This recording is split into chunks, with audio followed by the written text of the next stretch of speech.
Good morning वाला।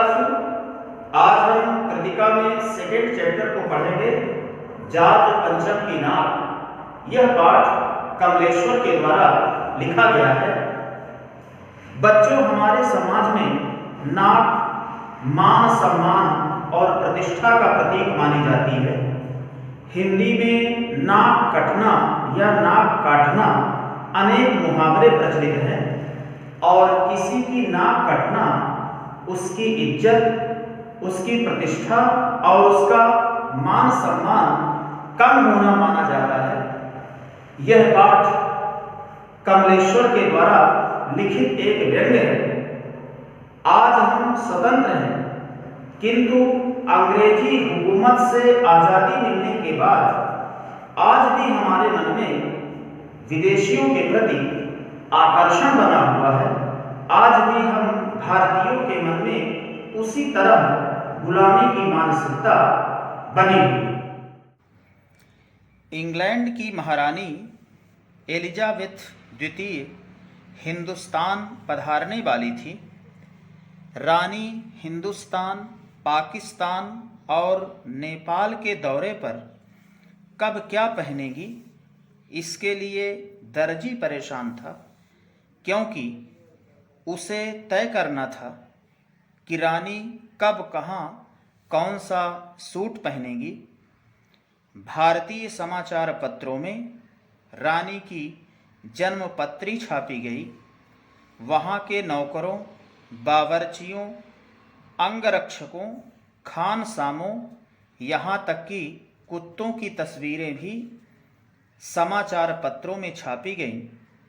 नई दिल्ली की सड़कों को साफ किया गया और इमारतों को अच्छी तरह सजाया गया।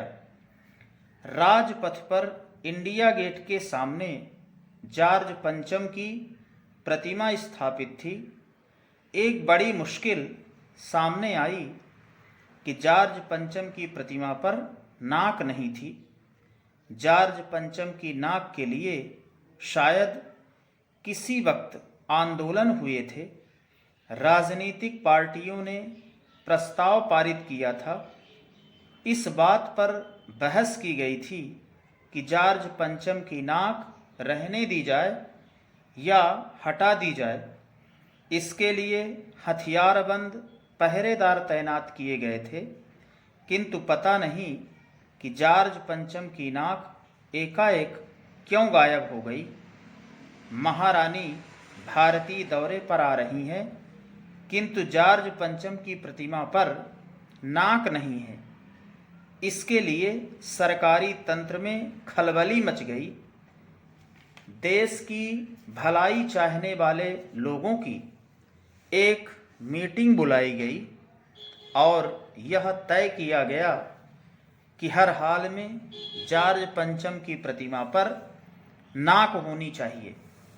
मूर्तिकार को बुलाया गया। मूर्तिकार ने कहा कि नाक लग जाएगी, लेकिन उसे पता होना चाहिए कि मूर्ति कब और कहाँ बनी थी, उसके लिए पत्थर कहाँ से लाया गया था।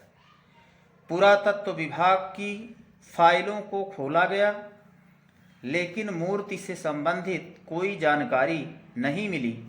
मूर्तिकार ने देश के पहाड़ी क्षेत्रों का दौरा किया, किंतु उसे वह पत्थर नहीं मिला जिससे मूर्ति बनाई गई थी। मूर्तिकार ने सुझाव दिया कि देश के विभिन्न प्रांतों में शहीद नेताओं की प्रतिमाएं स्थापित हैं, उनमें से किसी की नाक काटकर लगा दी जाए। मूर्तिकार को अनुमति दे दी गई। उसने गुजरात, बंगाल, बिहार, उत्तर प्रदेश, केरल, पंजाब इत्यादि प्रांतों का दौरा किया। सबकी नाकों का नाप लिया, किंतु सभी की नाक जॉर्ज पंचम की नाक से बड़ी निकली। बिहार सचिवालय के सामने 1942 में 1942 में शहीद हुए बच्चों की प्रतिमाएं स्थापित थी। उनके नाकों की भी नाप ली, किंतु बच्चों की नाकें भी जाज पंचम की नाक से बड़ी निकली। मूर्तिकार ने एक नई योजना पेश की कि देश की जनता में से किसी की नाक काट कर लगा दी जाए और किसी को पता न चले। सभापति ने मूर्तिकार को आदेश दे दिया। अखबारों में केवल इतना छपा कि नाक का मसला हल हो गया है। इंडिया गेट के सामने स्थापित जॉर्ज पंचम की प्रतिमा पर नाक लगाई जा रही है। मूर्ति के चारों ओर हथियारबंद पहरेदार तैनात किए गए। कुछ दिनों बाद अखबारों में छपा कि जॉर्ज पंचम की प्रतिमा पर जिंदा व्यक्ति की नाक लगाई गई है, जो बिल्कुल पत्थर की नहीं लगती। उस दिन अखबारों में कोई उद्घाटन, किसी सार्वजनिक सभा इत्यादि का कोई शब्द चित्र नहीं था।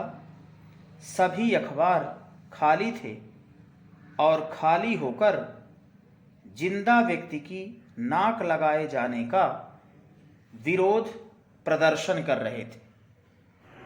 इस प्रकार ये चैप्टर ध्यानपूर्वक आपको सुनना है और इसके बाद जो है हम क्वेश्चन आंसर की चर्चा करेंगे।